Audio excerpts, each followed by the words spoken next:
Listen, you're not trying to go viral. I'm telling you, you're not trying to go viral. All right.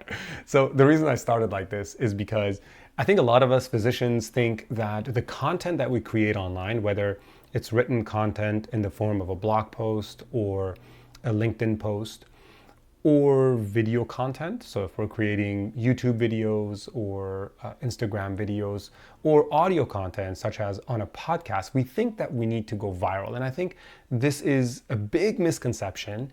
It's really going to hurt you when you're creating content. And if anything, I think it's just going to stall you. So let me break down why.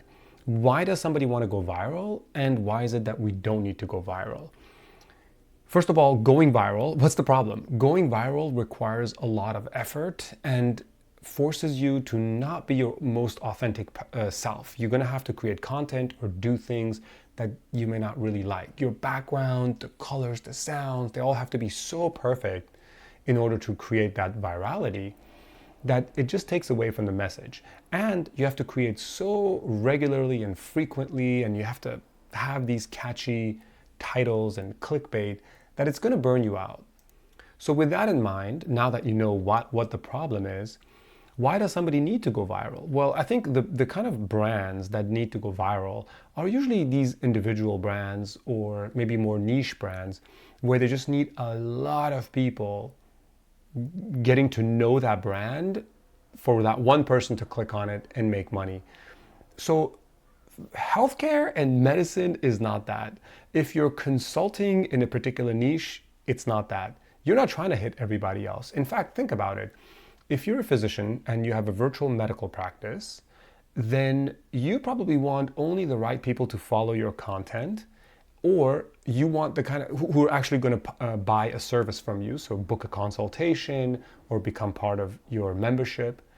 Or somebody who might recommend the right patients to you. But you don't want everybody to be on there. You don't want some random dude in India, some weirdo in Mexico, or somebody in Louisiana who has no interest in being part of your practice to follow you. What's the point? What's that going to get you? Let's say you have 1 million followers. With 1 million followers, yes, you could probably convert your channel or your brand into like an advertisement thing.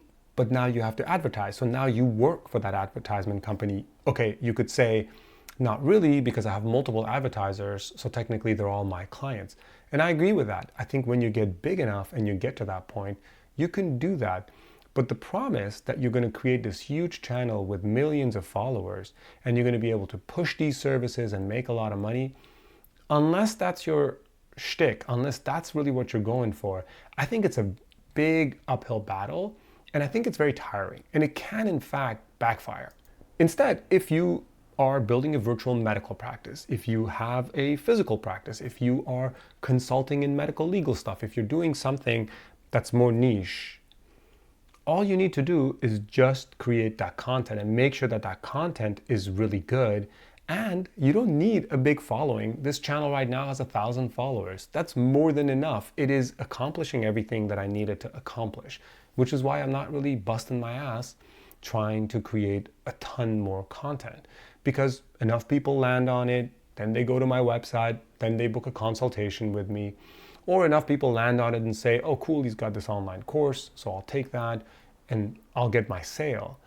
That's perfect. Beyond that, let's say if every physician in the US knew about me, every physician in the US subscribed to me, well, that still would be only about 1 million subscribers. But now, imagine the amount of comments that you'd have to reply to. Imagine how so many people are going to push you into a direction that you may not have really wanted to go to.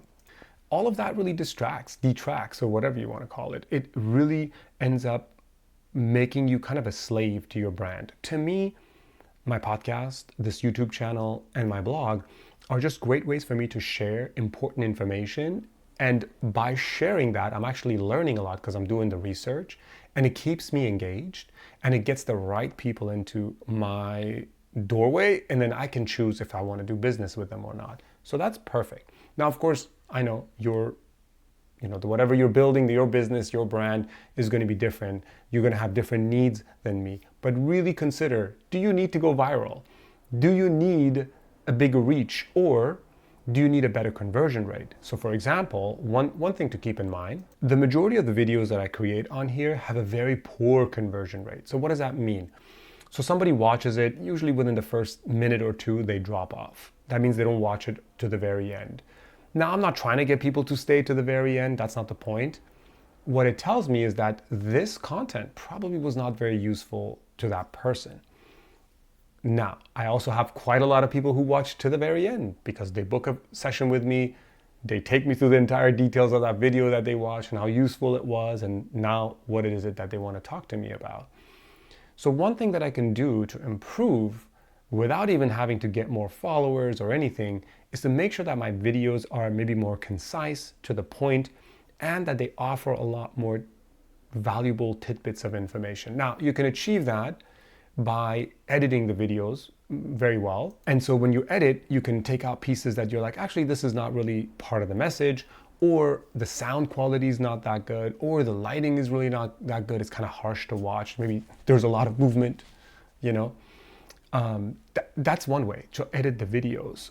Of course, the other way is to make sure that the length and the content is really good. So who is your average audience? Is it a physician who generally kind of chill, sits and contemplates and watches a video, spends 15 minutes, 20 minutes watching a really important video? Or is it the go bunny rabbit, like ADHD, and they're just scrolling through a bunch of 60-second videos? You have to figure that out. That's for you to figure out. And who is it that you want to work with? So the length is important, but also the content. So if I'm going to create videos where I'm a little bit, talky and talking about other stuff and talking about my day, am I going to lose some people? Maybe. But maybe that's my style? In that case, you should continue. But if you feel that some of your videos are a little bit more verbose, and for that reason you're getting some drop off, it might be good to pack the majority of the good information in the beginning and then add in some other stuff towards the end. So for example, right now, I can take the time, because I can and I want to share with you guys my travel plans coming up. So I'll be here in Long Beach, California until, what are we at? So right now we're in March 2024. So the plan is to be somewhere either in Alaska or Northeast US for the summer. So we're thinking between June, August, and June, July, August, we're going to spend some time either in Alaska or kind of Northeast US. And then after that, the plan is to travel to Iran for probably 2 or 3 months. So maybe a month in Tehran, and then 2 more months traveling the rest of Iran, kind of seeing the rest of it. After that, maybe Italy, and so by that time the weather should be interesting. I wouldn't mind seeing Italy. I've never been to Italy, but I wouldn't mind seeing Italy kind of like with some fall, winter colors. I think that'd be interesting. And then we'll kind of come back to the US and do this all over again, work a little bit, make some money. So that's the travel plans. Anyway, if this stuff is helpful to you, go to digitalnomadphysician.com. You can email me there. You can book a session with me. By the way, I do have consultation prices that are quite good right now. If you go to digitalnomadphysician.com/consult, you can book a session with me there. If you're interested in my Doc Digital online course, you can go to nomadphysician.com, and there are 2 courses now. I hope you pick the one that's right for you. There's tons of information over there. That's it. Take care.